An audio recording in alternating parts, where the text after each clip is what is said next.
A picture released by the New York Times may have finally woken the media and the Democrats into believing there actually is a crisis on the border.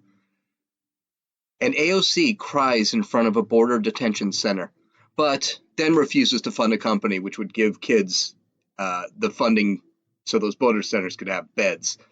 And did anybody actually watch the Democratic presidential debates? This is Gene, and you're listening to Dumbasses Talking Politics.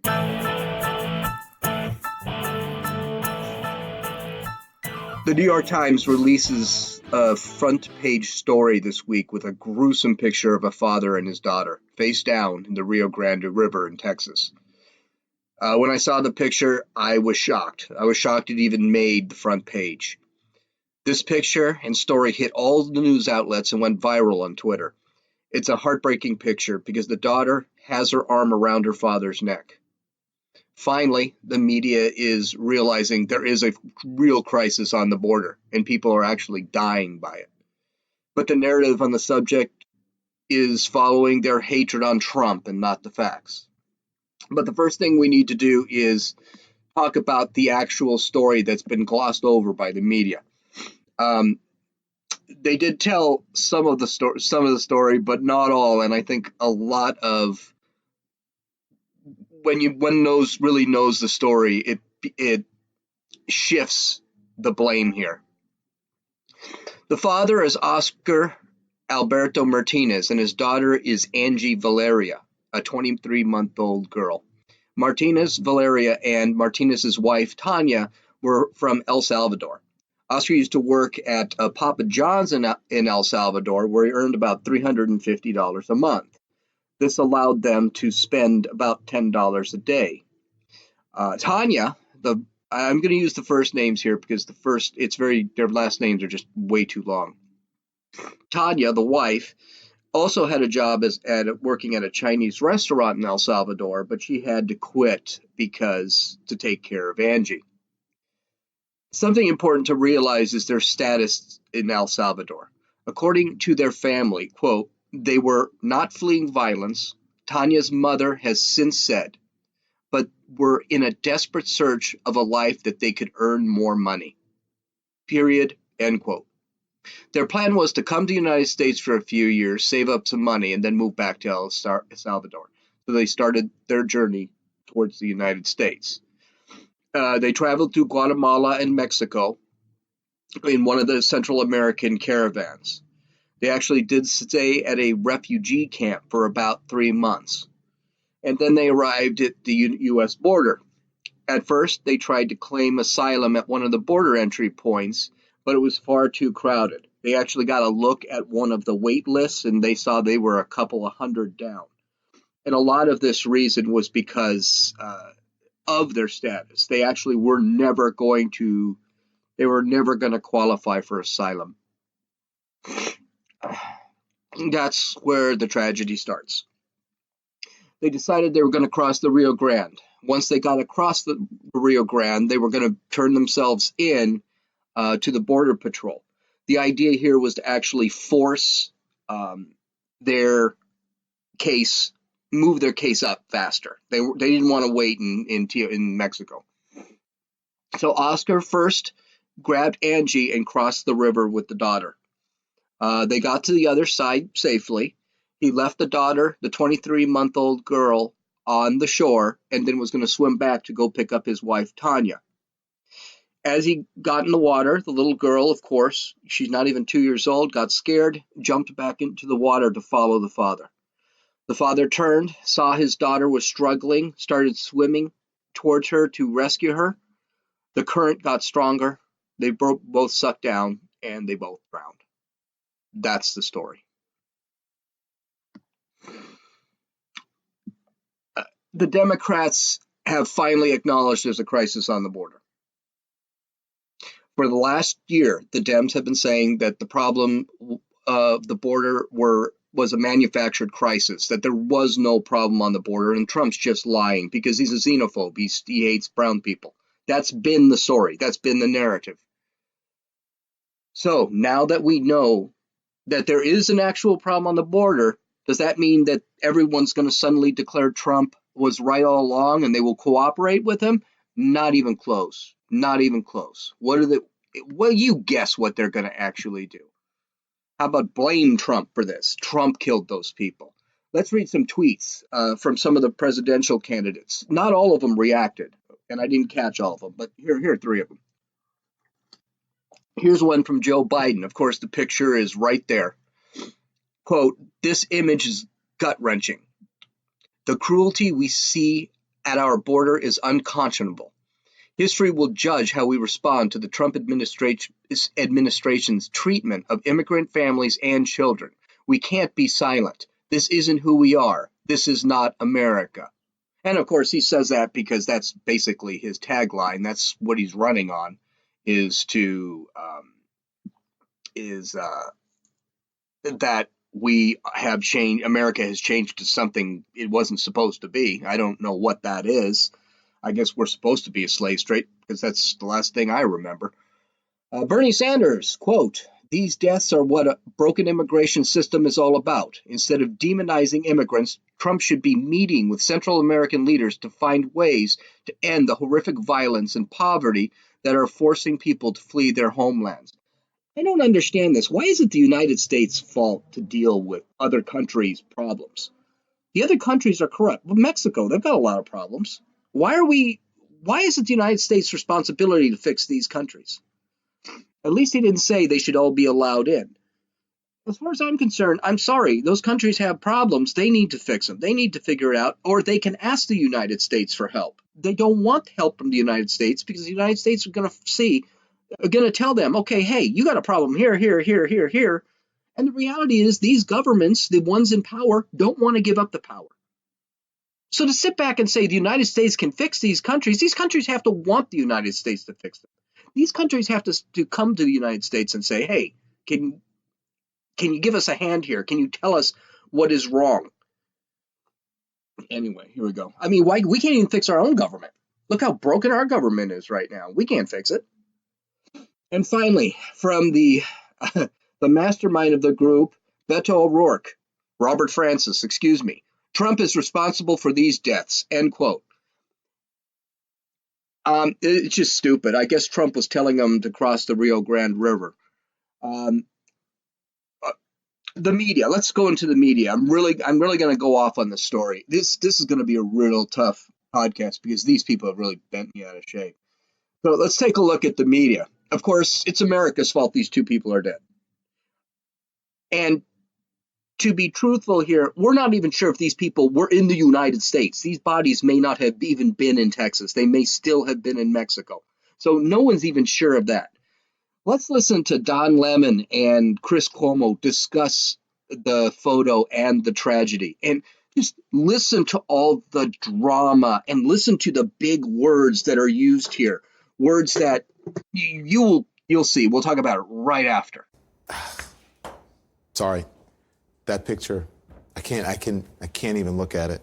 You must. I can't even look at it, Chris. Every time it comes up, I have to look away. I can't. And I'm not being dramatic. It's just dramatic.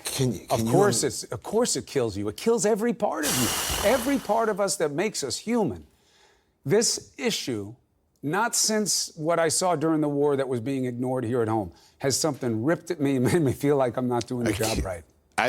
When I first saw it, I said, please tell me this is not real. This is not real. And then the alert came out from CNN, and it's real. I cannot believe you asked the same question that I asked, that I've been asking people all night. Who are we? Who are we as a people to sit and judge people who are trying to come across for better lives and better conditions, and to cast most of them or all of them in a light that they're trying to get something free or that they're breaking the law? And so I don't understand who we are. I don't know. And I don't know how anybody can twist this into, well, they shouldn't be bringing their kids over anyway. If you're saying that to yourself, what a terrible sentiment to have. Get on your knees tonight and ask for guidance on how to feel about this issue, and ask God to soften your heart, or to at least speak to you about who you've become as a human being. our You're Constitution allowed says. to come and You're ask. A lot allowed of to them come. aren't going to make the grade. But all I'm saying is this, look, I get the politics of it. This is not a complicated situation. I don't get the politics of it. And I I don't get the get it. big stick. I get the big stick. Well, look, I get the xenophobia. I get the fear of someone saying, I'll tell you why things are harder for you. I'll tell you why it's harder to make ends meet and for send your kids and give them the life you want. It's because we're taking care of people like this. That's but what I'm bullshit. saying is you don't even have to let them in.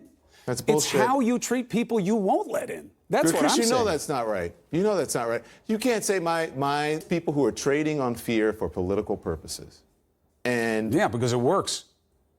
That's what being a demagogue is all about, brother. You're not going to have people who come running around because you're giving them messages of hope and love all the time. When you hit somebody where they're scared, when you hit somebody where they're angry, that's powerful medicine in politics. I keep telling you, this president is no fool. He picked this issue for a reason.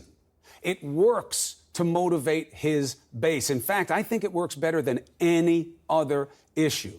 Well, my problem is that he's perverted it for that convenience. And that's why he doesn't talk about the fact that you say all the time on your show that if you're so worried about people being here the wrong way, why aren't we at the airports lined up right now? Because they're overstaying visas as much as they walk across. Because they're not brown. They're not the brown menace as he casts them. Here they come. Here they come. They're coming for your jobs and your people women. People who come over from airplanes look like him. I try to listen to these clowns.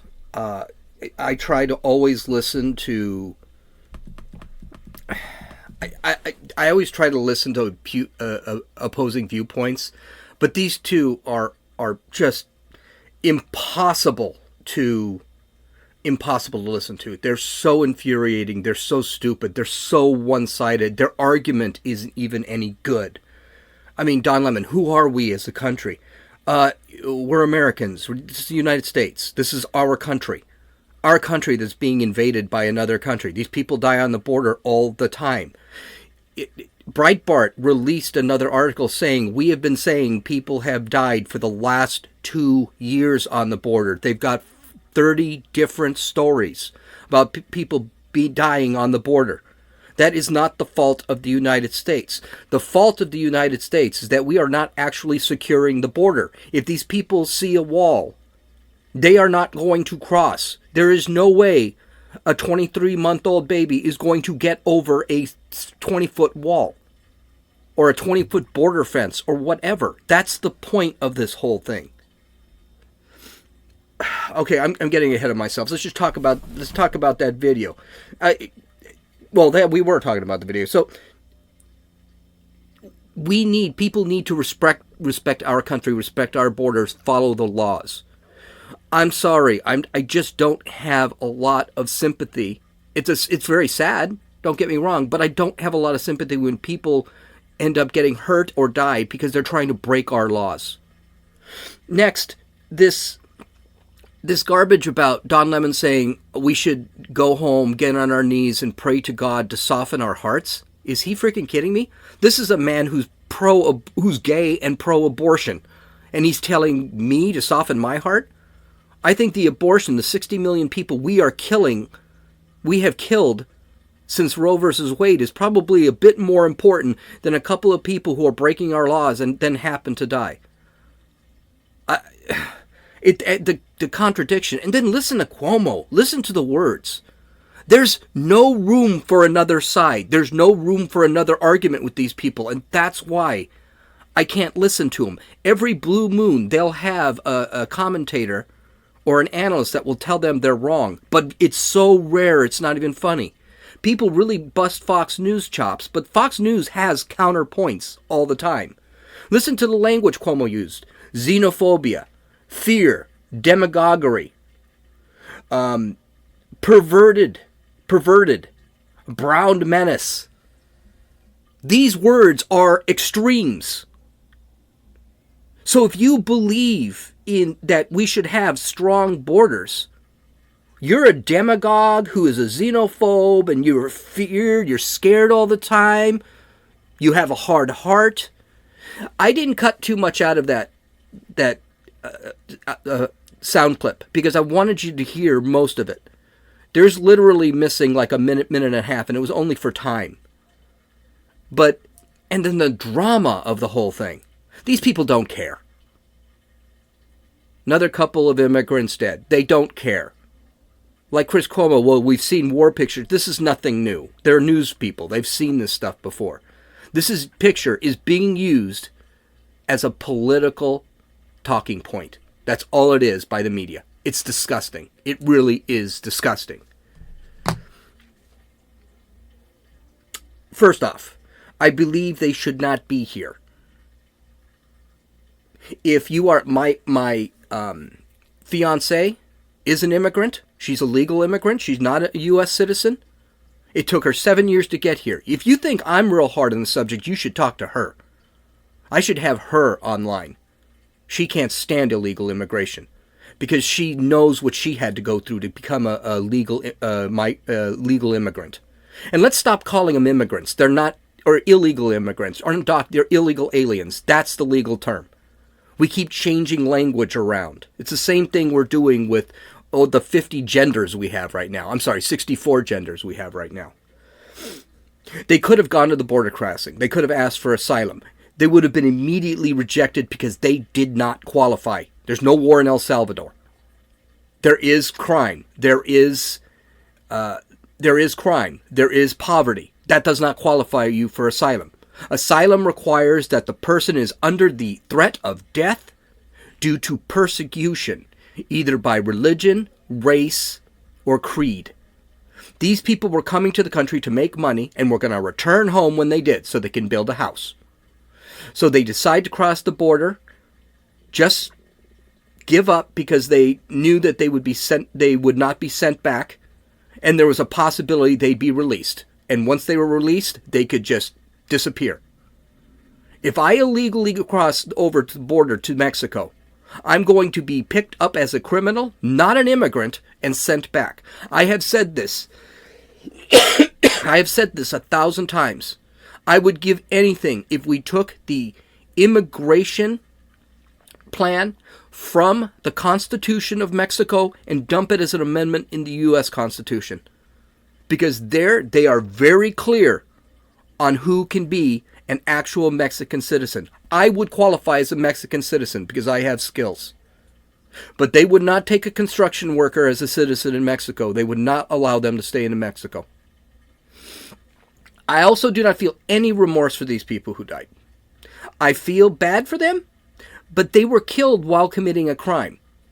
Trump nor anyone who believes that we should have a strong border are at fault at all. And the media, blaming them is disgusting. Well, that's not true. America did kill it is our fault. Okay? It's the fault of the Democrats. The reason it's the fault of the Democrats, there's no border security. Here's the reality. There would have been a wall there. If there was a wall there, they would not have crossed. If there were walls all along the border on the areas which are considered passages, nobody would be dying in the desert. If we sent people back, we sat back, did a quick check to see who they were, see if we could find out who they were, and then determine things. No, you're not. Goodbye, and kicked them back. We would discourage people from coming over the border. We'd encourage people to actually apply to become citizens. Hey, here's the reality. We let anybody in. You just have to go through the process. You do not have to have a skill. We do not have any... Mexico, you have to be a professional. You have to actually have benefits for Mexico to become a Mexican citizen. United States doesn't have that. You can be a ditch digger. As long as you don't have a criminal background, don't have a disease, they will allow you in this country. And we do. We allow millions in this country. This garbage about xenophobia, this garbage about the brown menace, that we are demagogues and the brown menace and we're xenophobes and we fear immigrants. No. We do not fear immigrants, but immigrants are a drag on society. Anywhere from $116 to $136 billion a year is what illegal immigration costs us that we know of. And I keep hearing, oh, we only have 11 million. We only have 5 million illegal immigrants. That is first off, those statistics were back from 2014, 2013. I wish they'd stop using them. We've got probably between 30 and 40 million illegal immigrants in this country. Anyone who thinks we only have 5 to 11 million is just kidding themselves. We have between 20 and 40 million. So that 136 billion, when Trump said it was we were spending between 200 and 250 billion a year on illegal immigrants, the reality is that's probably right, even though we don't have the statistics. So don't ever let a Democrat tell you that it was Republicans that killed those migrants. And the hundreds of migrants who try and get over. It's not just those two. Hundreds. It is the Democrats that killed those people. Because if we had proper border security, people would not even try to cross. And I'm telling you, if there was a wall right there, if there was a wall or a fence right at the Rio Grande, they definitely would not have tried. Okay, well, we're going to keep on the immigration wagon. It was a big week for AOC again. And I heard a thing from Snopes, because I'm going to bring them up. Everyone seems to be picking on poor AOC all the time. And I think AOC should be picked on. And I'm going to explain why later. I think AOC, people underestimate the importance of Alexandria Ocasio-Cortez. I do believe Alexandria Ocasio-Cortez is someone we need to pay attention to, we need to watch, and we need to counter at every turn. And I'm going to tell you why. But she was being an idiot, and she got caught with her pants down. She went. We'll start with her. We'll start with her being stupid, and then we'll go to her hypocrisy, and then we'll talk about how she's dangerous. She went to the border to visit these concentration camps, and had a little photo shoot. Now, there are a lot of things that need to be addressed here. And I'm going to talk about them because I think the right has really taken this wrong too. So she goes down to El Paso. She's dressed in white, and not knowing what to expect, she went there. Her close friends were with her, plus a bunch of constituents, and the photos were, quote, powerful, end quote. First photo is her looking through a fence, and she's got a very disturbed look on her face. And then there's a close-up of her face, her well-make-upped face, I might add, with very upset. And then suddenly, the next photo, she's breaking down. Her hands are on her knees. Her face is covered with her other hand, and you can tell she's crying. And one of the people comes up to try and ease her, and then she's blown out of her depression, and she reaches to the fence and she starts screaming across the fence, just heartbreaking, heart-wrenching, in anguish. Oh, the pain, the hurt. And then one of her constituents walks up and puts her arms around her and hugs her. And then the final photo is they're holding hands, all dressed in white, staring at a parking lot. Yes, this was a complete BS photo shoot. Now, Snopes.com, we're going to go over a couple of things. Snopes, it came out right away. There were several pictures that showed the four standing in front of a parking lot and doing all these antics, all this acting in front of a bunch of Border Patrol agents that were there only because of the crowd. Snopes.com said, no, this is not true. They weren't just staring at a parking lot, blah, blah, blah. But they never said what they were looking at. Well, here's the thing. Snopes is a very left-wing outlet. So I'm going to believe my lying eyes. I'm not going to believe Snopes. And Snopes also mentioned, oh, well, she's always being victimized by the right. And it's just like, yeah, but she always says stupid things. Okay, she just last week, she said something really stupid and then doubled down on it 6-7 times. She's still doubling down on the concentration camp crap. She hasn't stopped. Now, I will say this. A lot of the right needs to stop picking on the dumb things. For example, they were saying, oh, she's wearing all white. Well, yeah, they were all wearing all white. It's part of the protest. All of the constituents were wearing all white. And then they were talking about her wearing a $600 Movado watch. Okay, so what? She's wearing a $600 Movado watch. So what? She makes $180,000 a year. I'd buy a Movado watch either. Yes, it's hypocritical, but I don't think this is something to slam her for. So the right's got to stop doing that. They need to actually attack her words. But the whole thing should be funny to me, and it is. But there is something else. Alexandria Ocasio-Cortez is a sociopath. She doesn't care about anyone. She has no empathy for anyone, even these kids in these detention centers. There isn't an empathetic bone in her body. She's all about power. She wants control. And right now, she has it. She is the leader of the Democratic Party.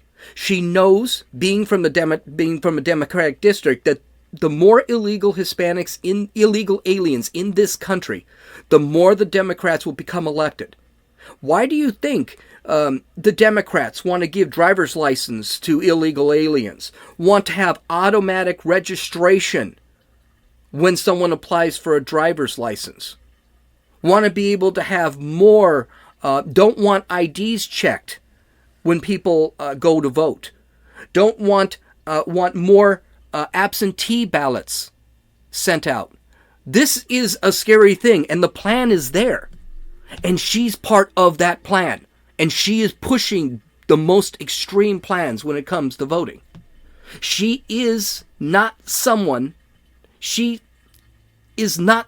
be messed with, because her base is very left-wing, very strong, and very extreme. The only good news is she's stupid. She is really stupid. She may be pretty, she may be stupid, but she's also a sociopath, and she's also vicious. What's worse, she's power hungry. And she has some extremely, like I said, aggressive followers. So, the only thing she cares about power. And I'm not exaggerating at all. She doesn't care about those kids. She really doesn't care about the migrants. And her hypocrisy proves it. On Tuesday, the House of Representatives voted on a bill that would provide $4.5 billion in emergency border funding. This funding was to be used to support the detention facilities, including medical help and bedding. There were 4 Democrats and 3 Republicans that did not vote for the bill. Now, the good news with the bill, it was really a bipartisan bill, which can be scary, but both Democrats and Republicans said, it's not the perfect bill. That's a good thing. If they all said it was a perfect bill, I'd be really kind of worried about it, but it wasn't. AOC was one of the Democrats that didn't vote for the bill.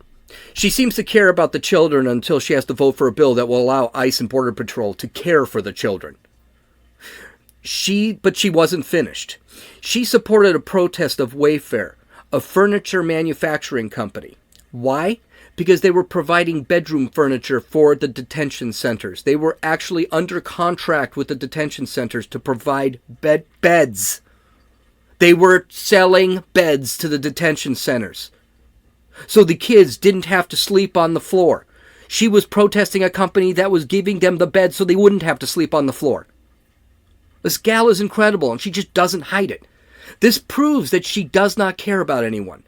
She wants them miserable, because the more they are miserable, the more likely they will be released.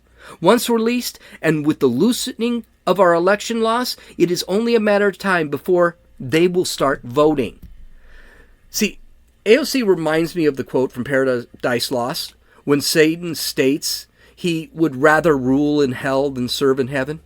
AOC wants that power, and she has it. And she knows in 6 years, when she has the ability to run for president, or now she's 30, so it's only 5 years. When she has the ability to run for president, she's trying to set herself up for that, so she will have that power.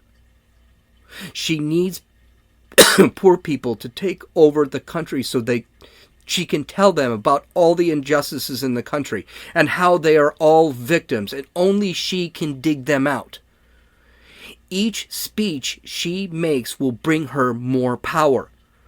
And the fact that she is creating the injustices, she and her Democrats are creating the injustices in the country, they're creating the poverty, is something they never bring up. They hide that. Hey, the homeless problem. 8 of the top 10 cities with the greatest homeless problem are in democratic states and democratically run cities. 9 of the 10 are democratically run states. This is not a coincidence. And I guarantee if I dug deeper, I could find that probably the top 50 cities are going to be that way. Los Angeles County, 59,000 homeless. That's 5% of the population. Los Angeles City, the city by itself, that little area downtown, has 30 some odd thousand homeless. Not a lot of people live in the city. Alexandria Ocasio-Cortez needs poverty to push her socialist agenda. That's what she needs. She needs the social justice. She needs to break people up. She's evil. She's a liar. And she wants to destroy this country so she can gain wealth and power. And this is why we need to fear her. We can't underestimate her just because she says stupid things. The problem is people who listen to her don't think what she's saying is stupid. They just clap like robots. She needs to be called out. Never believe her without verification. Always verify what she says. If she comes into this country, comes into power in this country will experience tyranny, poverty, and misery. And that's what her ultimate goal is to gain that power. Everyone's worried about Donald Trump. You don't need to worry about Donald Trump. And her practices have failed every time when someone like her has been in power. You need proof of that? Let's just look south. Look at Venezuela. Okay, whew, it's hot. I am just on fire. Sorry about that. I hope I made a lot of sense today. Well, visit my website. You can actually see AOC's pictures at my website, and you can see the full diatribe between Chris Cuomo and Don Lemon at www.dumbassestalkingpolitics.com. You can follow me at Twitter at runninfool, RUNNINFEWL. And you might be able to type in Dumbasses Talking Politics, and I might actually come up, because that is actually my title. And you can listen to this podcast on iTunes, on on iTunes, Podbean, Podcast Addict, and YouTube. You folks have a nice day. And this is Gene. You've listened to Dumbasses Talking Politics.